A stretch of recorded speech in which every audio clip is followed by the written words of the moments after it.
김포시의회가 한 달 가까이 후반기 원구성을 하지 못하고 있는 가운데 송사에까지 휘말렸습니다. 시청 직원이 김포시의원을 명예훼손 혐의로 경찰에 고소한 건데요.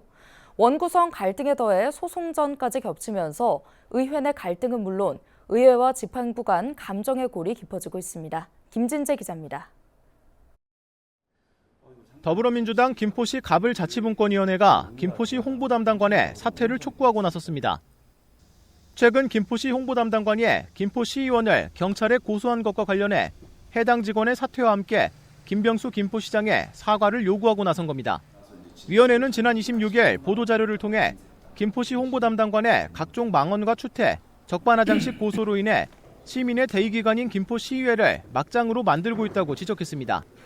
이어 음주운전자 김포문화재단 대표이사, 관권선거 논란의 자원봉사센터장 등 김병수 시장이 일으킨 인재는 참사 수준이라고 규탄했습니다. 정당한 지적에 대해서 오히려 이것을 회피하기 위해서 경찰에 고소를 한 거 아니냐, 이런 문제점을 갖다 먼저 생각을 할 수 있고, 시장이 먼저 1차적으로 사과를 해야 될 것이고, 홍보 담당관은 이 사태에 대한 책임을 지고 사퇴를 해야 맞는 거라고 생각을 하고 있습니다. 취재 결과 김포시 홍보 담당관은 지난 19일 김포시의회 더불어민주당 원내대표인 정영애 의원을 사실적시 명예훼손 혐의로 경찰에 고소했습니다. 지난해 11월 열린 김포시의회 정례회에서 2024년도 홍보담당관 예산심의 과정 중 정영애 의원이 공무와 무관한 개인 신상 관련 내용을 언급했다는 겁니다. 김포시 홍보담당관은 의정과 무관한 일을 공개석상에서 인신공격과 함께 발설해서 고소했다며 일부 시의원의 권위 세우기식 갑질 행위는 반드시 바로잡아줘야 한다고 밝혔습니다. 또 민주당은 파업으로 민생은 뒷전이면서 갑질 시의원 감싸기에 나선 것인지 의문이라고 덧붙였습니다.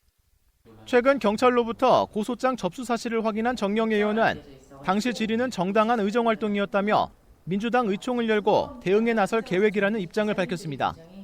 시민의 혈세를 심의하는 그런 것들은 공공의 이익을 대변하는 일이지 어떤 그런 개인의 일이 아니란 말이죠.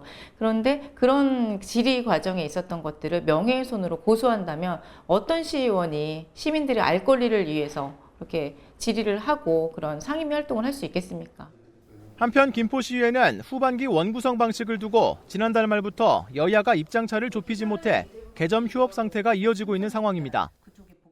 의회 내 여야 갈등에 더해 시 집행부 직원이 시의원을 고소하고 나서면서 한 달째 제자리 걸음인 김포시의 원구성에도 차질이 불가피할 전망입니다. 헬로티비 뉴스 김진재입니다.